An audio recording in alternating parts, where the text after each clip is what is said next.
Boa noite, meu nome é Pedro Xavier de Oliveira, eu sou do grupo do Lucas Locke, do Marcos Paulo, esse é o nosso trabalho final de método de elementos finitos, análise de convergência estática e estrutural pelo método de elementos finitos no elevador Forte de 1353 em ambiente ANSYS APDL. O objeto de estudo, né, é o elevador. Os elevadores hidráulicos foram inventados no século XIX. Existem os tipos mais comuns, né, são três tipos, que é o pantográfico, com pranchas, e o elevador pórtico. No caso, o nosso objeto de estudo é o elevador pórtico, que é esse aqui que está no slide, que é muito utilizado para manutenção de pneus, rodas, freios, suspensão, powertrain, motor, tá no powertrain, né, mas assim, fazer revisão, várias coisas. É um equipamento muito útil e que aumenta a produtividade, né? Facilita o serviço. Eles suportam cargas na casa de toneladas, né? Em geral, os carros pesam mais de uma tonelada. Um hatch médio aí está pesando por volta de 1.300 quilos. Esse elevador, o 1353, que é o que a gente está estudando, ele aguenta até 4.000 quilos, ou seja, levanta praticamente aí todos os carros, eu acho que no Brasil todos os carros, que é acima de 3.500 quilos de peso bruto total, já passa a ser caminhão. Metodologia, a gente usou a plataforma ANSYS APDL, fez uma geometria simplificada, a aplicação de força pelo método interativo e carga distribuída para análise de convergência. Olá, professora. Me chamo Marcos Paulo Ribeiro e também participei desse trabalho em conjunto com Pedro Xavier e o Lucas Locke. Irei explicar para vocês agora um pouco sobre o material utilizado no nosso trabalho. Na nossa bibliografia, utilizamos um artigo de Artuso e Sganderla, onde foi feita a prototipagem de um elevador automotivo para uma situação específica de carga. Em seu material, eles utilizaram o material base de aço ASTM A36, que é um tipo de aço que não é o mais utilizado pela SAE, contudo, nessa configuração de ASTM, é um aço que possui uma alta qualidade estrutural, e onde suas aplicações são em postes, estruturas de equipamentos, passarelas, edifícios e até plataformas de petróleo. Com isso, podemos ver que realmente esse aço utiliza de certas propriedades que são elevadas em comparações com aços de uso cotidiano. Na tabela abaixo, vemos as propriedades do material. Elas são extremamente importantes, pois iremos utilizá-las em nossa análise de convergência dentro do ANSYS APDL, onde esses dados serão inseridos no programa para poder realmente ter a manipulação no ambiente virtual. Nesse slide, temos o modelo utilizado para o nosso objeto de estudo. Como dito previamente pelo Pedro, utilizamos o elevador automotivo azul para 4.000 kg trifásico 220 volts, da empresa Forte G, modelo 1353, que está apresentado na imagem à esquerda desse slide. A imagem à direita há uma ampliação, onde podemos ver os ganchos de fixação na parte inferior do veículo para sua suspensão durante o uso do elevador. Nesse slide, temos a representação do modelo simplificado em CAD. Foi necessário haver essa modificação do modelo em comparação com o atual, pois certas configurações não são necessárias para nossa análise estática em uso, e qualquer simplificação iria nos auxiliar a continuar tendo um dado mais próximo do real, sem que haver toda a representatividade do modelo. Temos aqui as cotas utilizadas em nosso modelo simplificado. Foram mantidas todas as cotas que estão presentes no datasheet do fabricante, do Forte G, para o nosso modelo de elevador utilizado. Aqui temos a representação no ambiente ANSYS APDL, onde à esquerda podemos ver o nosso modelo simplificado no CATIA, um ambiente virtual de software em CAD, em que a parte em verde rubricada é a parte engastada, similar à situação real, onde o elevador é engastado e fixado no solo das oficinas, e as cargas P, apontadas nos ganchos superiores, representam uma carga distribuída, que seria semelhante a um veículo apoiado sobre o elevador. Na imagem à direita, nós já temos a visualização do ANSYS APDL, nosso ambiente de estudo dos métodos dos elementos finitos. Para tanto, foram colocados em um código todas as representações espaciais em conjunto com as cotas, material utilizado e demais determinações necessárias para ter a sua análise.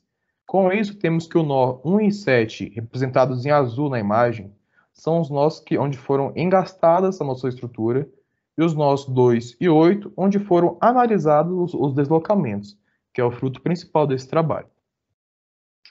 Falando um pouco mais sobre o que foi feito no ANSYS APDL, nós fizemos como objetivo desse trabalho a análise de convergência. Para tanto, foram utilizados os elementos de viga de Timoshenko, onde basicamente é um modelo que considera a deformação por cisalhamento e os efeitos rotacionais de flexão, tornando o modelo adequado para descrever o comportamento de vigas espessas, vigas em sanduíche ou vigas sujeitas a uma excitação de alta frequência. Com isso, utilizamos também elementos lineares, cúbicos e quadráticos no ambiente em MEF. Para isso, cada elemento possui uma certa significação, seja em grau de liberdade, seja em nó, seja em tamanho do seu elemento.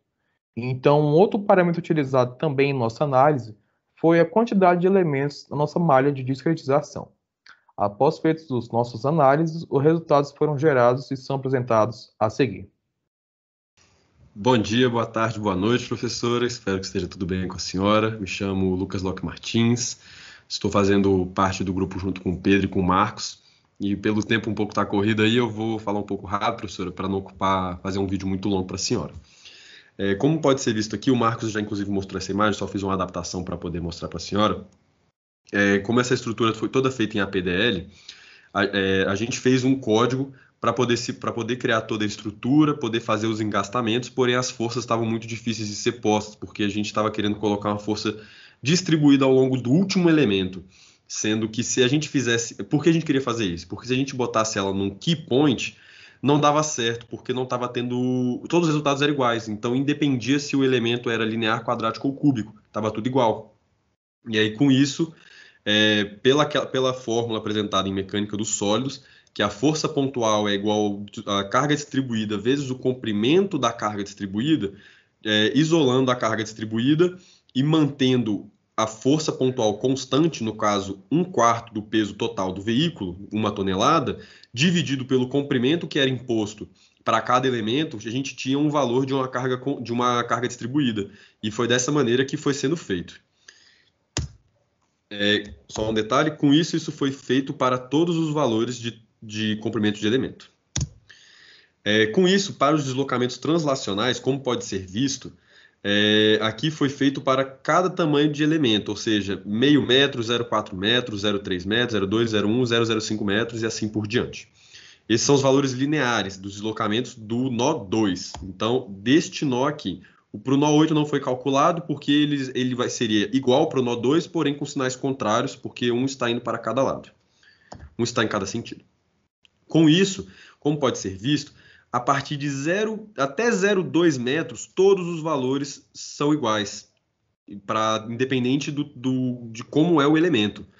Aí, a partir de 0,1, há uma certa diferença, sendo que para 0,1 metros, temos que o deslocamento linear e quadrático são iguais, porém o cúbico é diferente. E para 0,05 metros, temos que o linear e o cúbico são iguais e o quadrático diferente, sendo que o quadrático foi o mais próximo do resultado calculado analiticamente. Como pode ver aqui, 0,008 milímetros de diferença. Já para o deslocamento radial, teve o mesmo comportamento para o translacional.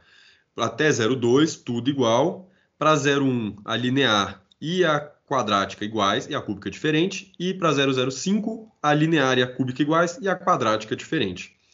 E o resultado também muito próximo. No caso aqui, 0,008 novamente, fazendo o arredondamento, virando 0,261 e aqui 0,269, temos uma diferença de 0,008 vezes 10 a menos 3 radianos, um valor muito baixo. Com isso foi possível ser feita a análise de convergência para o deslocamento translacional. Aqui eu recopiei a tabela para poder ser analisado e como pode ser visto, o comportamento foi exatamente esse. Todos os elementos vieram juntos até 0,2 metros. Em 0,2 metros, tanto a quadrática quanto a linear continuaram iguais e a cúbica diferente. E em 0,05 metros, a linear convergiu para a cúbica e a quadrática continuou. O mesmo pode ser visto que aconteceu para o radial. No caso aqui são valores negativos, por isso que o gráfico aparenta estar espelhado em relação a esse, como pode ser visto. Enfim, o que aconteceu aqui, o mesmo raciocínio, como pode ser visto. Temos que a cúbica, a quadrática e a linear vêm junto até 0,2, depois a linear e a quadrática continuam juntos, e depois a quadrática segue seu caminho sozinha e a linear se encontra com a cúbica. Com isso, pela lei de Hooke, o nosso grupo obteve quais resultados? Obtivemos a tensão o módulo de Young, né, vezes a deformação, que nada mais é do que a lei de Hooke, que seria a rigidez vezes o deslocamento. Como pode ser observado, tanto utilizando-se no caso dos valores para 0,05 metros do tamanho do elemento, que temos o valor mais próximo do calculado analiticamente.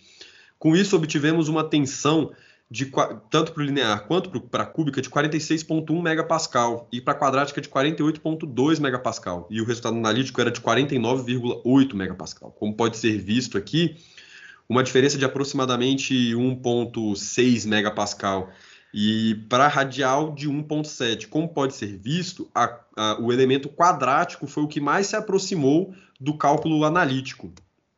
Então, o nosso grupo concluiu que para tal análise, o elemento quadrático é o melhor elemento para essa análise, porque ele tem uma melhor convergência. E como pode ser visto no anexo 1, os valores divergiram, no caso do calculado, isso para o elemento quadrático, não pode esquecer. Do calculado para o simulado, obteve uma diferença de quase 32%. E pode ser visto 1,92, 31,94, bem próximo ainda, a diferença entre o radial e o translacional, né, os dois resultados, muito parecidos, assim, mesma margem, mesma proporção. Mas como pode ser visto, a diferença em tensão é muito baixa, não chega a 2 megapascal. Então é uma análise que foi muito boa e o nosso grupo concluiu que foi uma análise satisfatória para tal, e que nós gostamos e recomendamos para essa análise o elemento quadrático, pois a convergência dele é melhor, além do custo computacional ser menor do que o cúbico. Com isso, a gente finaliza o nosso trabalho, professora. Espero que a senhora fique bem, espero que esteja tudo bem com a senhora. E qualquer dúvida, a senhora tem o nosso Telegram, nosso WhatsApp, pode mandar mensagem para a gente, tá bom? Um grande abraço e fique com Deus.